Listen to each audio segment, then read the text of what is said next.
The doors to the main entrance of the church swung open with a defiant creak. These were the original doors to the old church and were more than 300 years old. The priest stepped inside, and when the door shut behind him, he was surrounded by the most unbroken and screamingly loud darkness he had ever seen. The church was never this dark, which told him the last bulb in the hallway had fizzled out. He felt his way for the drapes of the first window he could find. He pulled them open, and upon doing this, heard something skitter into the front part of the church, where it was always still dark. Mice, he thought, as he continued to open the rest of the large red drapes that covered the ornate windows of his church. Once they were all uncovered, he began replacing the bulbs,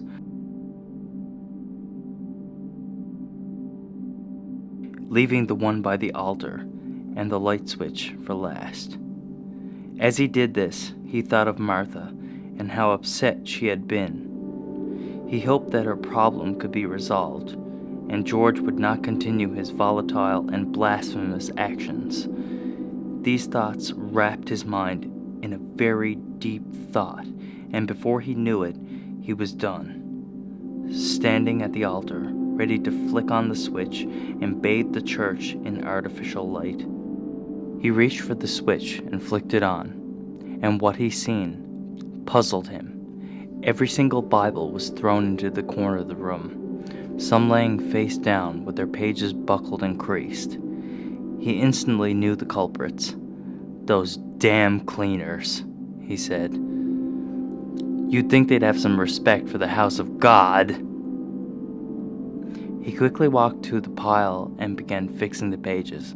But before he could finish, the two lights at the front of the church exploded, showering thin glass shards down upon the altar and the choir pews. What else could happen today? He wondered, as he kept fixing the books and putting them all back into their right places in the congregation pews. By now it was around 1 o'clock, and the priest decided not to eat his small lunch he had packed, but to go home and cook a proper meal. Besides, Joseph would be out in an hour or so, and he wanted to have a cigarette before the youngster got home. He wrapped up his business in the church and switched the light off, walked up the hall and out the back door. If only he had turned around. A light chilly mist had begun to fall on the town of Dark Bay. It had not gotten any warmer like it usually does in the afternoon, so Francis hurried to his home. He decided upon steak for dinner and a side of steamed vegetables, his favorite. He cooked quickly and set the table.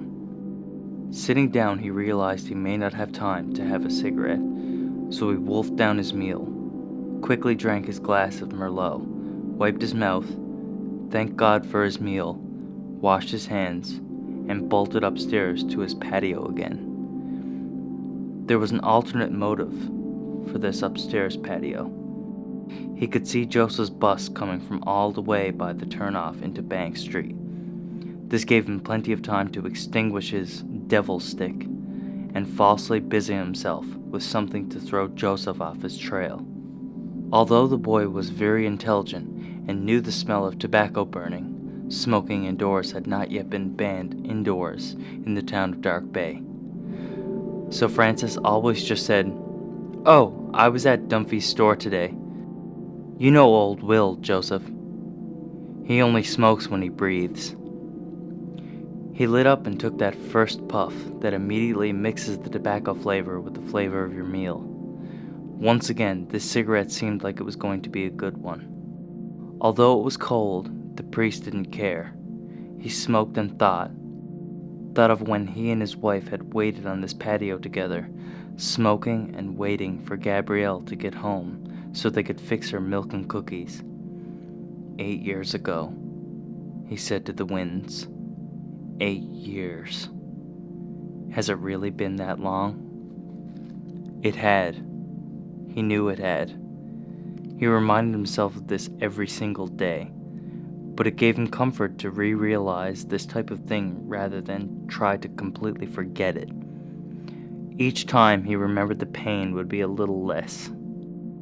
Francis heard the distant vroom of the school bus, like a mechanical beast with a belly full of kids. Once again, he had to quickly finish his cigarette and hide the butt.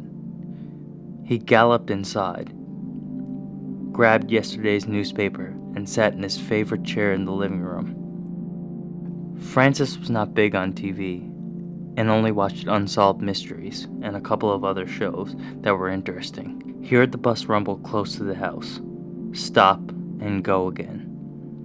The back door opened and little Joseph walked in. "Hey, Dad," he said. "Hey, Joseph.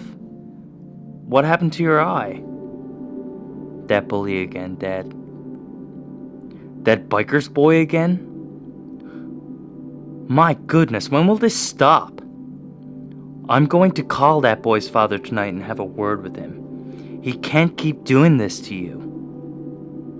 "No, it's cool, Dad. Besides, his dad is huge and carries a knife and has that one pointy tooth. I'm calling him." And that was that. Joseph's dad had made up his mind. "Okay, Dad," he said, because he knew there was no arguing. Joseph knew his dad was a good man, but he also knew, once he made up his mind, there was little to no chance to talk him out of it. The Browns' big black dog, Knight, came bounding down the stairs as Joseph was walking up. "Hey, boy, how was your day?" The dog barked and turned around, following Joseph, back up the stairs and into his room. He shut the door and began to think about the events of that day.